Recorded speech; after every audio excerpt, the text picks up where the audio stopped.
Welcome back to Dan91's Garage, and on this episode I'm going to show you how to change a thermostat in the Toyota 4EFE and 4EFTE engines. Before you attempt any of this, you need to make sure that the coolant is cold, you disconnect the battery, and then you have to drain the coolant level from the radiator, because we're going to be playing with not only the cooling system but also some of the electrics. The assembly I've got in front of us here, obviously taken off the engine so it's easier to see, is normally hidden underneath the distributor. But luckily I've got a spare one, and this is off a Starlet GT Turbo.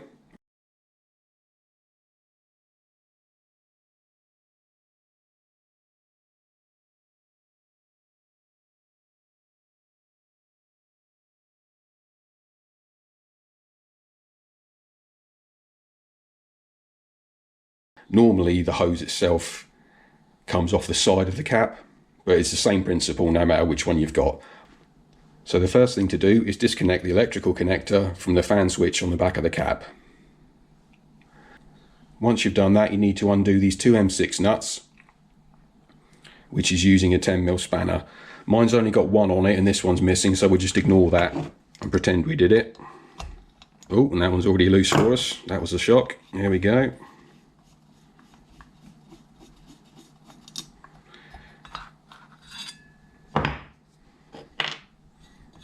Stud's a bit loose in mine as well, but there we are. And inside here you should find the thermostat. When you take the thermostat out, you're going to get more coolant coming out because this obviously connects to the water channels in the head. So don't forget to have a bucket underneath to catch some of that coolant so it doesn't pour all over your gearbox. This is what the thermostat should look like. These are marked up at 82 degrees C, which means that when the coolant reaches 82 degrees C, the thermostat will start to open. These thermostats also have a jiggle pin. This is to help bleed the system when the thermostat is shut. It allows air and coolant to pass through it when you're pumping the hoses. Then we need the gasket. It's basically a rubber band with a slot in it, and that slot fits onto the perimeter of the thermostat. Let's start by feeding that round. It's not particularly easy to do on camera, but we're getting that.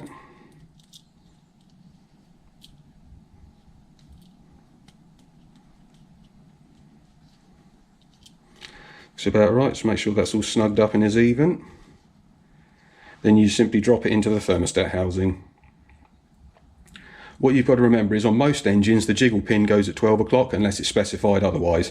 On the 4EFE and 4EFTE engines it's very important to remember that this jiggle pin sits at the 9 o'clock position, and obviously that's on a normal clock with hour hands, not a 9 o'clock digital clock, because I don't know where that would be, but there you go. This is the front of the car, this is the top of the engine, and this is obviously the back of the engine. So this needs to point forwards towards the radiator. So we set that at the 9 o'clock position.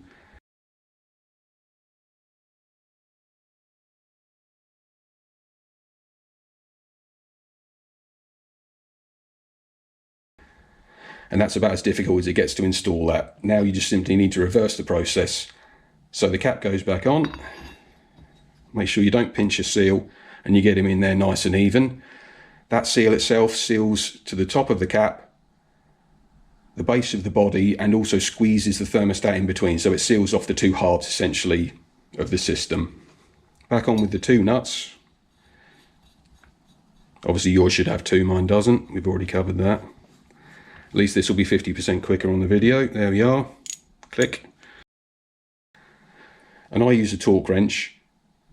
And then you're ready to fill up the system with coolant and reconnect the plug that goes on the back of the fan switch. Reconnect the battery, bleed the system, and you're ready to go. And that's it. Hope you enjoyed it. Don't forget to like and subscribe, and I'll see you on the next episode of Dan91's Garage.